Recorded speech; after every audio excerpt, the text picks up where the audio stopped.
What's up, you guys? All right, so finishing the morning here in the green, back in the saddle. I started the day green, I went red, and then dug myself out of the hole to finish green. So, not really a great day. We'll break it down. The only two stocks I was day trading, MICT and GRNQ. So those are the two I was trading. Green on the first, red on the second. Choppy. Not a lot of follow through today. So still a time to be a little more patient, trading with smaller size, waiting for things to open up. So, I'm kind of like, just like a fisherman, just sitting, waiting, looking for that opportunity. When I see it, I'm gonna strike, but I'm not seeing it right now. So taking it slow, trying to be patient, and hope you guys enjoy the recap, and I'll see you guys back here first thing tomorrow morning. I'll be live streaming right around 8:45, 9 a.m., the watch list, so make sure you guys are tuned in, and I will see you in the morning.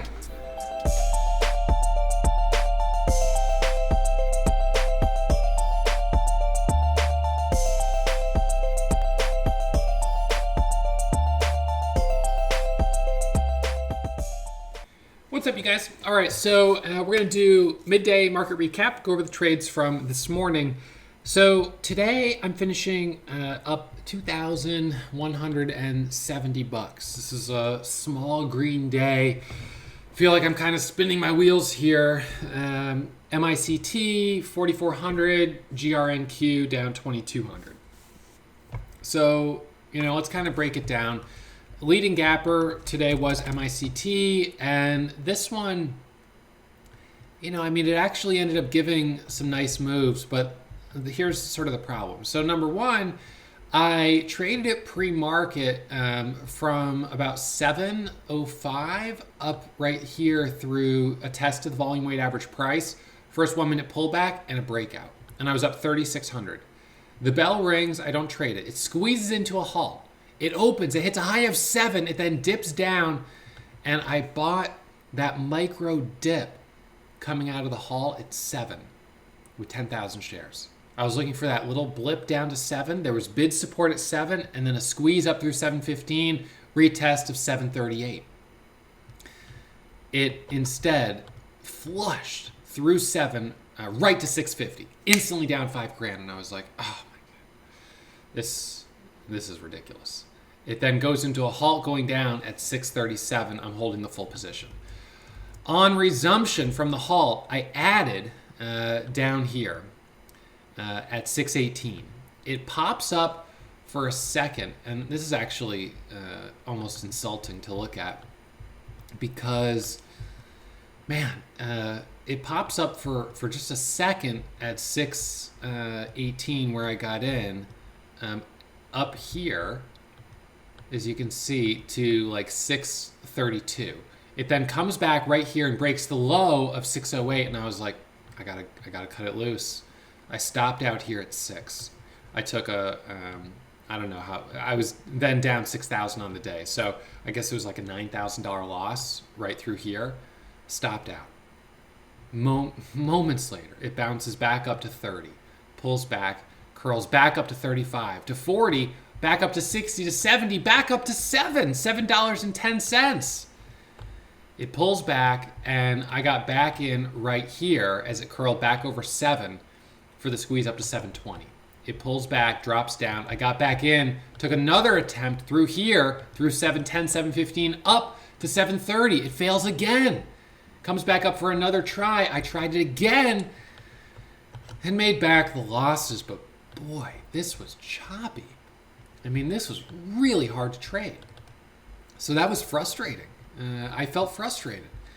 I was up 3,000, then down 6,000, and then back to up 4,400. And the one trade I took on GRNQ was also a halt resumption.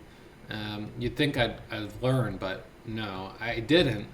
So this halted twice in a row going up. And when you have a stock that goes up 100%, that's when I start thinking, okay, we've got 200, 300, 400% potential. So it dips down here. I bought the micro pullback in the 80s, added the 90s, back up through 2, couldn't break back over the whole dollar, flushes down, and I'm out of that with a $2,200 loss. And so that was my day. And here you go. It's up here at 3. Right idea, wrong timing. It is what it is. I mean, I don't know. It's just, it feels like, on the one hand, well, MICT, I'm glad that I cut that loose because that's down at 5 now. I mean, that one's certainly lower, but GRNQ did end up going a little bit later and making a bit of a move. And, I don't know. It's just sometimes the case that these can be a little choppy and, finally breaking out, but it's right idea, but wrong timing.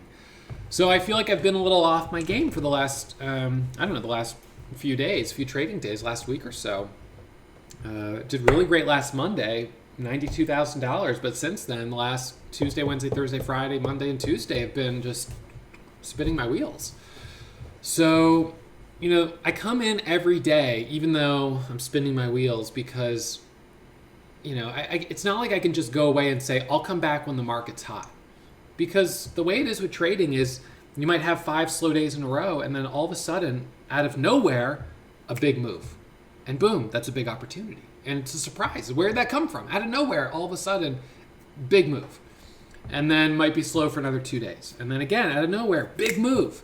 And then slow again for a few more days. So it's like, unfortunately, it doesn't really work just to say, oh, I'm going to walk away, I'll come back when the market's hot. Because you don't really know when to come back. And then by the time you do come back, you've definitely already missed a few of the first kind of momentum, big mover stocks, and you're kind of behind the game. So I show up every day and I look for opportunities, but they've been a little fewer and further between right now, which is kind of, it's kind of discouraging to not see better follow through after having such an awesome hot streak.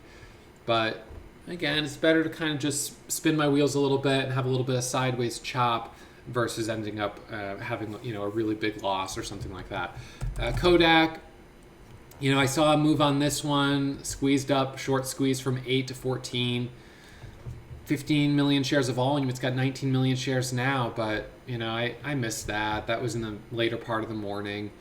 I don't even know if I would have traded that. That's, again, it's a nice move, but risk and reward, and I think that one would have carried a fair amount of risk on it. So just kind of went straight up three candles in a row without pulling back, and then pulls way back.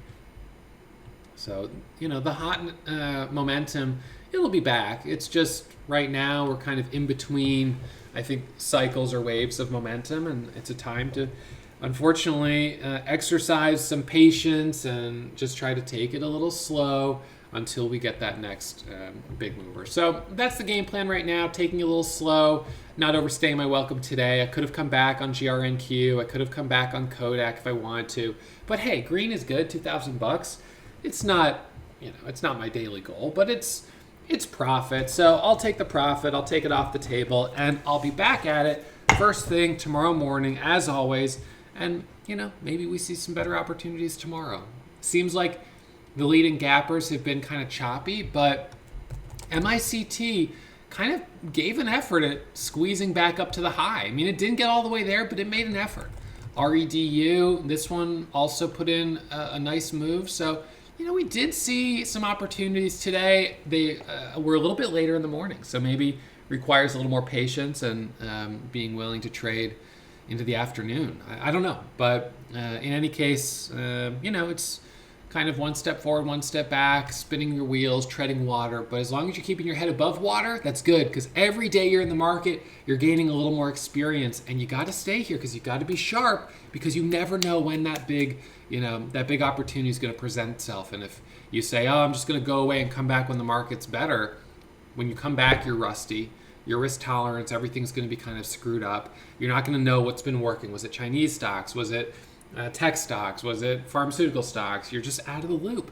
And once you're out of the loop, it takes time to get back into the loop. So, basically in this year, my entire trading career kind of led up to this point where we had a crazy amount of volatility, and I was able to really capitalize on it super well. And I did great this year.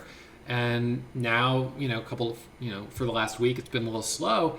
So I've just got to kind of ease back, sit back. I've got a nice profit cushion, and just be ready, sitting, waiting, ready to strike when I see that next opportunity.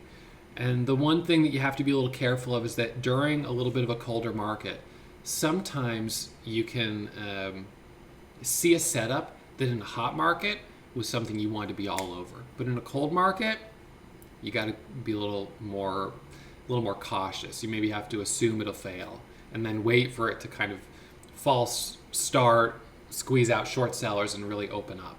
So that can be a little tricky because you tune yourself, program yourself to see this and do this. And that works in a hot market. But in a colder market, that doesn't work anymore. You've got to pace yourself. You've got to slow down a little bit. You've got to be more particular about what you're willing to trade. So, that's where I'm at right now. Kind of a bit of a bummer not to be up 10,000, 15, 20,000 on the day because those are nice days. But green is good and it's better than yesterday. So, all right, back in the saddle, and I'll be back at it first thing tomorrow morning. All right, so questions, comments, leave them below, and I'll see you guys first thing tomorrow morning, live streaming my pre-market watch list.